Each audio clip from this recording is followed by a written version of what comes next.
विशाल नाम के एक धनवान की दो पत्नियां थी। उनका नाम कोमली और ललिता था। विशाल की पहली पत्नी का एक बेटा था और उसका नाम गणेश था और दूसरी पत्नी के बेटी का नाम दीपिका था। मगर अचानक ललिता के देहांत होने के कारण गणेश को पालने की जिम्मेदारी कोमली को उठाना पड़ा।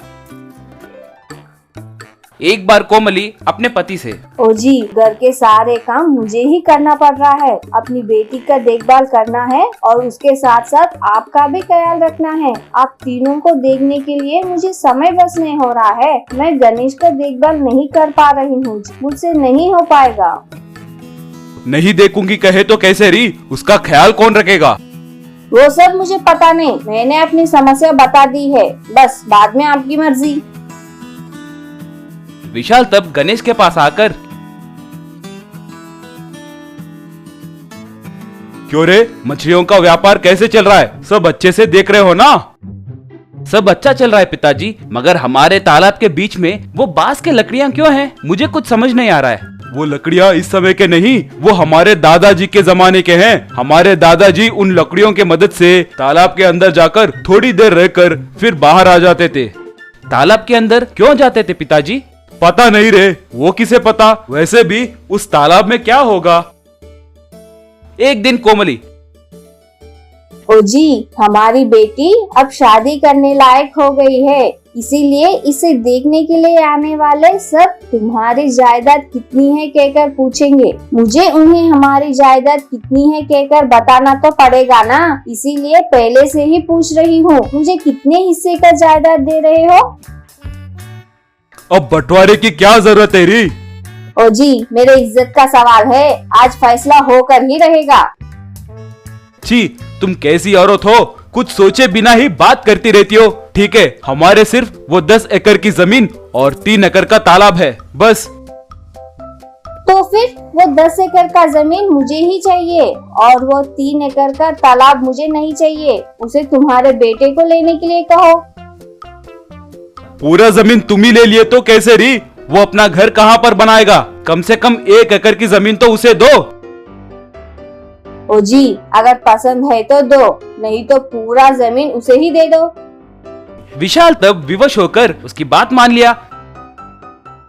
विशाल तब जो हुआ वो सब गणेश को बताया। जाने दीजिए पिताजी कहकर वहां से चला गया।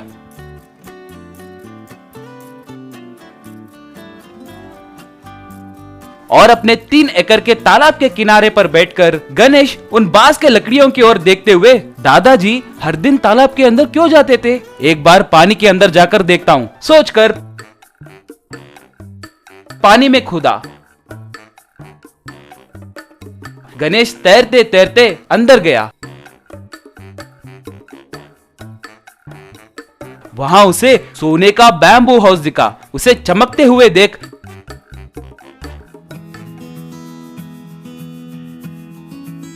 गणेश उस घर के अंदर जाकर देखा कि उसके अंदर बहुत सारे सोने के सिक्के, हीरे, मोती थे। गणेश तब एक सोने के सिक्के को लेकर अपने पिता को दिखाते हुए, पिताजी एक बार इस सिक्के को देखिए, इसे कहीं देखे जैसा है क्या? विशाल तब उस सिक्के को देखकर, रे ये ब्रिटिशर्स के जमाने का सिक्का है रे, ये हमारे दादाजी के शासन में चले सिक्के हैं रे, ये तुम्हें कहां से मिले? गणेश तब जो हुआ वो सब बताया। विशाल तब बहुत खुश होकर, जाने दो रे, हमारे पिताजी हरदम कहा करते थे कि हमारे दादाजी ने उनके संपत्ति को ब्रिटिश वालों से बचाने के लिए उन्हें एक सुरक्षित जगह में छिपाया है कहकर। इतने सालों के बाद तुम्हें वो जगह पता चला है। उनके बातें सुनकर कोमली तुरंत वहां पर आकर, ओ जी, सोने के सिक्के मिले क्या? वो भी आपके दादाजी के जमाने के क्या? यानी मुझे भी उसमें हिस्सा मिलेगा ना?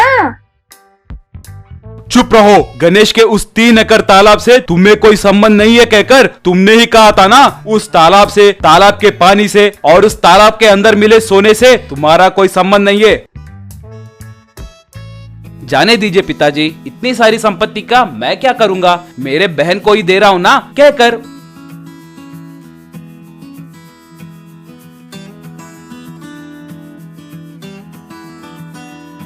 उसके हिस्से के सोने के सिक्के कोमली को दे दिया।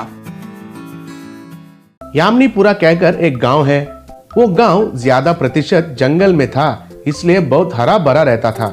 हमेशा उस गांव को देखने के लिए पर्यटक आते थे। ऐसे आए हुए पर्यटकों को गांव दिखाने के लिए विक्की कहकर एक टूरिस्ट गाइड भी रहता था। एक दिन कार में उस गांव को देखने के लिए सिरी, विभू उनके दोस्तों के साथ आए थे।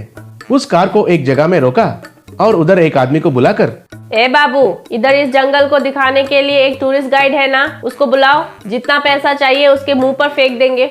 देखिए, मेरे सामने आप पैसे फेंकेंगे, इस तरफ घमंड से बात करो कोई बात नहीं, लेकिन हमारे विक्की के सामने ऐसे बात मत करना, उसे बहुत गुस्सा आता है। ठीक है हुजूर, आप विक्की महाजन को बुलाइए, हम उसे देखकर प्रसन्न हो जाएंगे। और सब लोग हंसने लगे। तब वो आदमी जाकर विक्की को बुलाकर लेके आया। विक्की उधर आया और उनसे, नमस्ते मैडम, आपको क्या सहायता चाहिए? ओहो, विक्की सर को शायद मैडम ही दिखाई देते हैं, सर लोग नहीं दिखाई देते हैं। देखिए सर, मेरे साथ मजाक करने के लिए आप मेरे दोस्त नहीं हैं। पहले ये बताइए कि आपको क्या चाहिए? आपको गाइड की जरूरी है कहकर पता चला, सीधी बात, चाहिए कि नहीं? मुझे और भी बहुत जरूरी काम है। तब सिरी विभू से, अरे इसको तो सर से लेकर नीचे पांव तक घमंडी घमंड है, अभी इसे कुछ मत कहना, जंगल में जाने के बाद इसको देख लेंगे।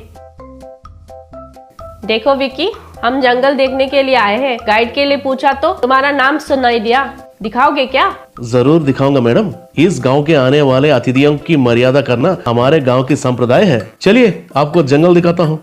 तब सब लोग जंगल में पैदल जा रहे हैं और एक आदमी फोटोज भी ले रहा था। सिरी, क्या है देरी, अब तो शुरू करो। विक्की, मैं तुम्हारा नाम बदलना चाहती हूँ, डिक्की विक्की रखेंगे? नहीं, कचरा विक्की रखेंगे। हाँ, चीफ विक्की रखेंगे, ये ठीक लग रहा है।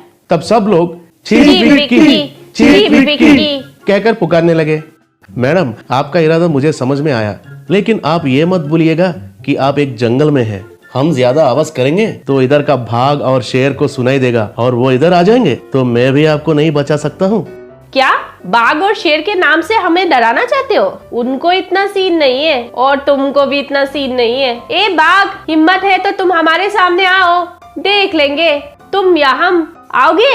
हिम्मत है? नहीं तो तुम्हें और एक चांस देते हैं। इधर तुम्हारे लिए विक्की को आहार की तरह तैयार किया है, जल्दी आओ और उसे खा लो, खा लो, खा लो कहकर जोर से चिल्लाई।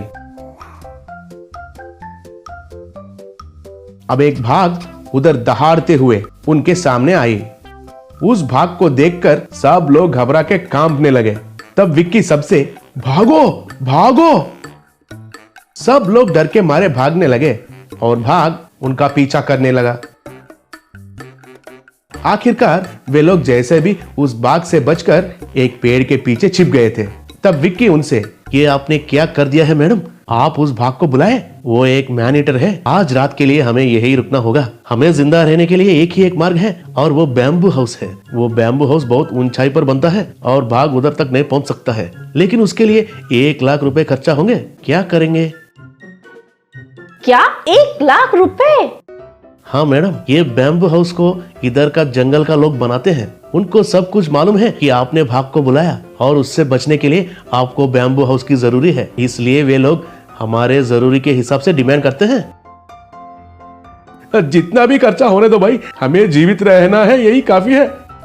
तब विक्की कहकर एक विजिल किया और उनके पास 2 लोग आए। उनको सिरी ने पैसे दिया। तब विक्की उन लोगों से, तुरंत एक बैम्बू हाउस बनाइए। वे लोग पैसे लेकर एक बेहतरीन बैम्बू हाउस को बनाए। तब सिरी, विभू और उनके दोस्त सब मिलकर उसके अंदर चले गए। विक्की उनसे, देखिए, आप किसी भी कीमत में नीचे मत आइए, वो भाग मनुष्य की गंध से इधर आ जाएगी। मैं इन लोगों को बेच कर आता हूँ। कहकर विक्की उनके साथ नीचे आया। तब एक आदमी विक्की से, भैया, भाग की तरह मैंने अच्छा एक्टिंग किया है ना? तुम तो बड़ी एक्टिंग किया है रे, मैं भी तुमको असली भाग समझा था।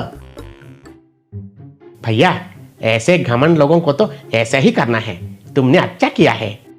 विक्की उन लोगों के साथ बात करते हुए देखा सिरी और विक्की से, विक्की जी, जल्दी ऊपर आ जाइए, नहीं तो वो बाघ आ जाएगी। भैया जल्दी जाओ, बाघ के डर की वजह से उस बैम्बू घर को गंदा कर देंगे लग रहा है। कहकर आपस में हंसने लगे।